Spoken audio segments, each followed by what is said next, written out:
ஏனெனில் அவை தேவையற்ற கார்பன் டை ஆக்சைடை ஏற்றுக்கொண்டு ஒளிச்சேர்க்கை செயல்முறை மூலம் நாம் சுவாசிக்க சுத்திகரிக்கப்பட்ட ஆக்சிஜனை வெளியிடுகின்றன.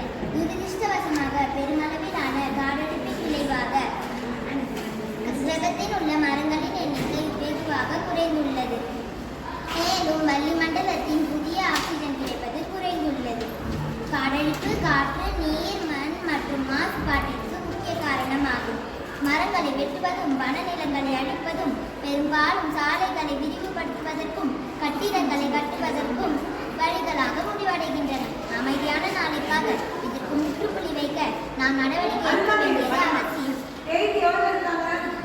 மரங்களை காப்பாற்றவும் சுற்றுச்சூழலை பாதுகாக்கவும் விழிப்புணர்வு பிரச்சாரங்களை நடத்தி சமூக வளர்ச்சிக்கும் சமூக முயற்சிகளை மேற்கொள்ள வேண்டிய நேரம் இது.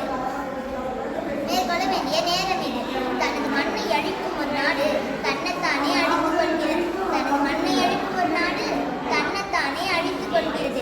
காடுகள் நமது நிலத்தின் நுரையீரல்கள். காடுகள் நமது நிலத்தின் நுரையீரல்கள். அவை காற்றை சுத்திகரித்து நமது மக்களுக்கு புதிய பலத்தை தருகிறது.